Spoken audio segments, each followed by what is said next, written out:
ஹாய்மா.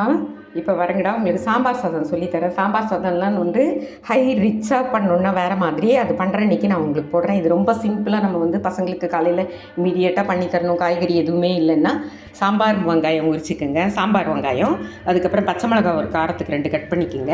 அதுக்கப்புறமா பாருங்கள், அந்த தக்காளி கொஞ்சம் நிறைய வச்சுக்கோங்க. அவ்வளோதான். தாளிச்சிட்டு நம்ம கடுகு அதெல்லாம் போட்டு தாளிச்சிட்டு இதை பாருங்கள், அந்த வெங்காயம் பார்த்திங்களா கண்ணாடி மாதிரி இப்படி வதங்கணும். சரிங்களா? எல்லாம் ஃபுல்லாக எண்ணெயிலேயே வதக்கணும்.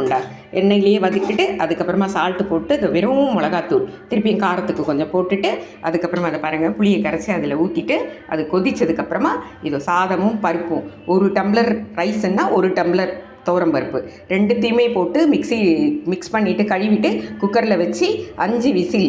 1 டம்ளருக்கு தண்ணி வந்து 3 டம்ளர் ஊற்றணும். ஏன்னா அது கொஞ்சம் மெத்துன்னு இருக்கணும். அவ்வளோதான். அந்த குக்கரில் விசில் போயிட்ட உடனே இறக்கிட்டு இப்போ பாருங்கள், இந்த குழம்பு வந்து அதில் ஊற்றிட்டு கொதிச்சதுக்கப்புறமா இந்த சாதத்தை எடுத்து அதில் கொட்டி கிளறி இறக்கிடணும். இது சிம்பிள் சாம்பார் சாதம். ஓகேவா? ரிச்சு சாம்பார் சாதம் நான் அப்புறமா உங்களுக்கு சொல்லித்தரேன். ஓகேவா? லைக் பண்ணுங்கள், ஷேர் பண்ணுங்கள், கற்றுக்குங்க. சாம்பார் சாதம் ரெடி. இது வந்து சின்ன வெங்காயம் மட்டும் தக்காளி மட்டும்தான் நம்ம போட்டிருக்கோம்.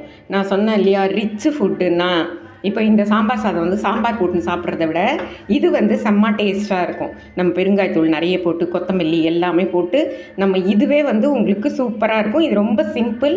நம்ம காலையில் பசங்களுக்கு குக்கரில் வச்சு சாதத்தை பருப்பையும் வச்சுட்டு இந்த மாதிரி பண்ணி கொடுத்துட்டோம்னா நம்மளுக்கு நிறைய வேலை மிச்சம் ஆகும். இதுக்கு தொட்டுக்கிறதுக்கு சிப்ஸ் இருந்தால் போதும், இல்லைன்னா எதுவுமே கூட தேவையில்லை, அப்படியே சாப்பிட்டுடுவாங்க பசங்க.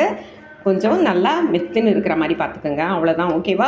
லைக் பண்ணுங்கள், ஷேர் பண்ணுங்கள், கற்றுக்கங்க. அந்த ரிச்சு சாம்பார் சாதம்ன்றதை நான் இன்னொரு நாள் சொல்லித்தரேன். அதுக்கு நிறைய ஐட்டம்ஸ் வேணும், நிறைய மசாலாலாம் வேணும். அதை இன்னொரு நாள் சொல்லித்தரேன். ஓகேவா? சாம்பார் சாதம் கற்றுக்குங்க. தேங்க்யூ.